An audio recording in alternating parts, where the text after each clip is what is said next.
So today at our Getting Real with the Misfit segment, we're talking about how do you prepare for the MBA before you get in. We're the 9 to 5 Misfits back again to help you crush unemployment and find success on your own terms, baby. I don't know if you guys remember last week, we talked about the MisFit Dabbi, this guy. How do you maximize your MBA before even going into the program? So who's in the hot seat, baby? I'm gonna send you again because I haven't done my MBA. No. Hand me the MisFit Dabbi, Bowie. Wow. Start with why.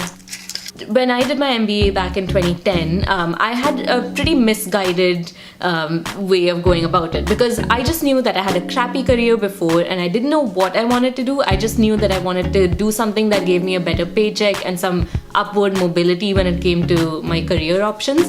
And so I had a very vague idea, but all I knew was that I want to be that overachieving Indian person and get like a lucrative career out of this. And so when I first started, going about the GMAT process, picking schools, everything, because I didn't have those clear goals set from ahead of time, I didn't actually go about it in a very strategic way. So I didn't know exactly what score I needed. I didn't know what the application process would be like because I was like, I'm just going to throw a bunch of darts and hope to hit something. And that's actually really bad because then, you don't have something to aspire to, and so you just you feel like you're at the mercy of something else and it doesn't feel like you have the control and like you're in the driver's seat. So I would really encourage for all of you out there who are going through this process, really spell out what those goals are so you're going towards something. So you guys know I haven't done my MBA. Yeah. Keep all your comments to yourself. So all of these may not pertain to me, so be nice.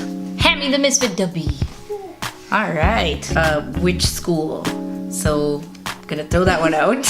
Overcome cultural shock. So, have I got stuff for you? So you guys know I did my undergrad here. I moved from Dubai, so I did have cultural shock. And not from like I don't understand, they're speaking this foreign English language.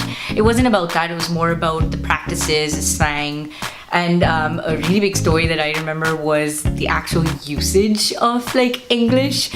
Not to be mean to American people, it's just use of prepositions are way off than I thought it would be. And one of the stories I remember was I was on the phone with one of my teammates and I had one of those flip phones back then.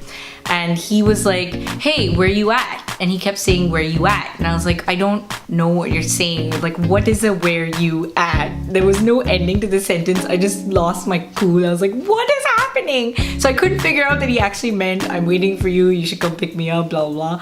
So I would just say, be cool about those things. The more you fight it, the more you won't figure it out. Like, I was just furious because I was like, this is against my principles. I'm a British English person. So try to you don't have to become that person, but you can learn pretty well from what you've experienced. Just becoming friends with everybody. People are actually really nice. Like, they're not going to be as mean as you think they are. So keep an open mind with your takeaway versus to go and your small fries to go. And I'm like, what did you say? So be cool about it. Don't fight the system. It's like any culture. Everyone wants to embrace you eventually. Hot seat sweat. I know that you talked about the fact that you were not sure of your why, and mainly because I wanna personally go in and say I may have been one of the reasons because I was that overachieving engineer. It's your fault. I blame you. So I was like, and we hung out all the time. So you must have been like, ew, all my friends are doing crap like this. Know. I must fit in. Yes. So it was. I apologize. This is a public apology.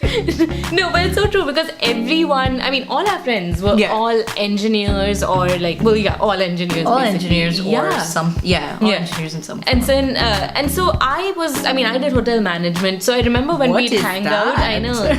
So I remember when we used to hang out initially when I first met you guys. Everyone would be out on like a Friday night, partying until like 2 a.m. and whatever. Know it. And I would always have to leave early or like party and then know that like I was gonna get 2 hours of sleep because I literally had to be at the hotel at 5:30 in the morning. Yep. So it was the worst. And then even after that, like when I got into supply chain, it was still nowhere the level that like all you guys were. So that was always my my guiding light. Like that was my North Star. It was like all I want to do is just have like a desk job where I just get to like make lots of money and go party and like have this like lucrative What goes around comes around. Now you and I are the same level, baby. Redemption. Oh, but I'm glad that you didn't feel the peer pressure to like do the MBA for no reason. Yeah, I wasn't gonna stoop to your level, I know. girlfriend. No, I didn't want to do it for other reasons, Yeah. but I think that the one thing that I could actually talk about from the hacks standpoint was the whole cultural shock. Like, Yeah. I actually came from a very fancy city, and to move to College Station, I had like this, what is this? This is not even civilized. Like, why is every building only 2 stories high versus my Dubai high skyscraper crabs? And where's my man-made Where's my, island? yeah, where's my Maybach to come pick me up I from know. school? This is ridiculous. So I had reverse culture shock, if you want to call it that. But yeah, I struggled with the language the most. One, like no one understood my accent, and the fact that the usage of the language was wild.